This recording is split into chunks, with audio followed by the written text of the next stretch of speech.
Praise the lord. ఈరోజు నెహెమ్యా గ్రంథం 8వ అధ్యాయాన్ని చదువుకుందాం.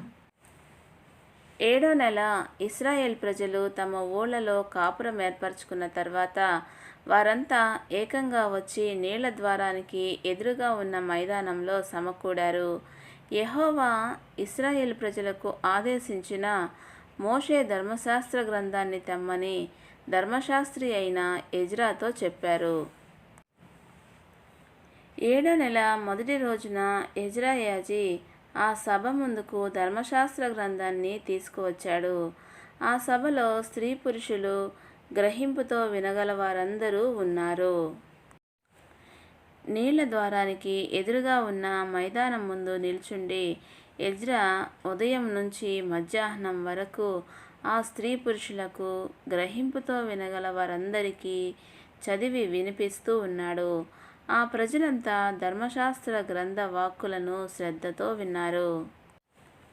ఆ పని కోసం చెక్కతో చేసిన ఒక వేదిక మీద ఎజ్రా ధర్మశాస్త్రి నిలబడ్డాడు. అతడి కుడి పక్కన మత్తితయ, షెమ, అనాయ, ఊరియా, హిల్కియా, మైషయ నిల్చున్నారు.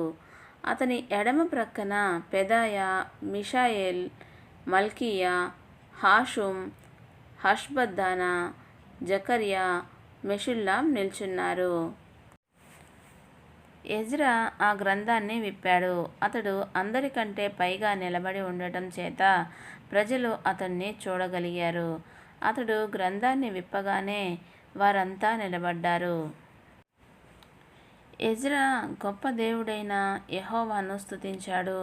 ప్రజలందరూ చేతులెత్తి తథాస్తు తథాస్తు అని చెప్పి యెహోవాకు సాష్టాంగ నమస్కారాలు చేశారు.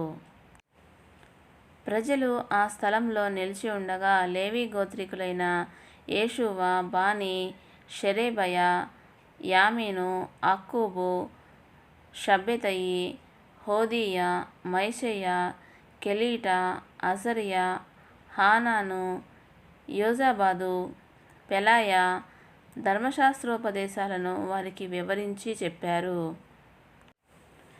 వారు దేవుని ధర్మశాస్త్ర గ్రంథాన్ని స్పష్టంగా చదివి వినిపించి ప్రజలు గ్రహించేలా దాని అర్థం తెలియచెప్పారు. ధర్మశాస్త్ర వాక్కులను విని ప్రజలందరూ ఏడవసాగారు. అప్పుడు అధిపతి అయిన నెహెమ్యా, యాజీ, ధర్మశాస్త్రి అయిన ఎజ్రా, ప్రజలకు ఉపదేశిస్తున్న లేవీ గోత్రీకులు అందరితో ఇలా అన్నారు: మీరు దుఃఖపడవద్దు, ఏడవవద్దు. ఈ దినం మీ దేవుడు యెహోవాకు పవిత్ర దినం. అప్పుడతడు, పదండి, క్రొవ్విన మాంసం తినండి, తీయని దానిని తాగండి, తమ కోసం ఏమీ సిద్ధం చేసుకోని వారికి వంతులు పంపండి. ఈరోజు మన ప్రభువుకు పవిత్రమైనది. మీరు దుఃఖపడకండి, యెహోవా యందు ఆనందం మీకు బలం అని చెప్పాడు.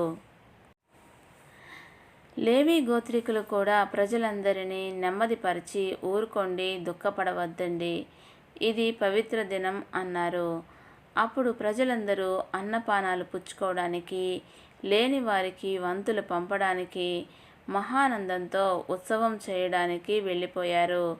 ఎందుకంటే తమకు తెలియచేసిన వాక్కులు వారు గ్రహించారు.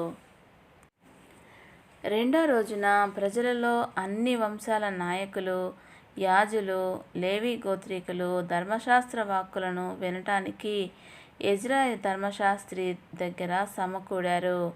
7వ నెలలో జరిగే పండుగ సమయం ఇశ్రాయేల్ ప్రజలు పర్ణశాలల్లో గడపాలని యెహోవా మోషే ద్వారా ఆదేశించిన ధర్మశాస్త్రంలో రాసి ఉన్నట్టు వారు చూశారు. అందుచేత వారు ప్రకటన చేసి తమ ఊళ్ళన్నిటిలో, జెరూసలేములో ఇలా చాటించారు: మీరు కొండలకు వెళ్ళి ఆలివ్ చెట్ల కొమ్మలను, అడవి ఆలివ్ చెట్ల కొమ్మలను, గొంజి చెట్ల కొమ్మలను, ఈత చెట్ల కొమ్మలను, గుబురుగల వేరువేరు చెట్ల కొమ్మలను తెచ్చి లేఖనం ప్రకారం పర్ణశాలలు కట్టాలి.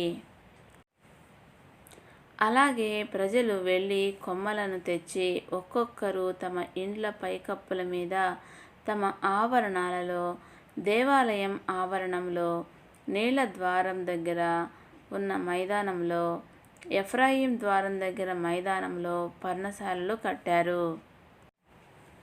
చెర నుంచి తిరిగి వచ్చిన వారంతా పర్ణశాలలు కట్టి వాటిలో ఉండిపోయారు. నూను కొడుకు యెహోషువ రోజుల నుంచి ఆ రోజు వరకు ఇశ్రాయేలు ప్రజలు ఆ విధంగా చేయలేదు. ఇప్పుడు వారి సంతోషం చాలా గొప్పది.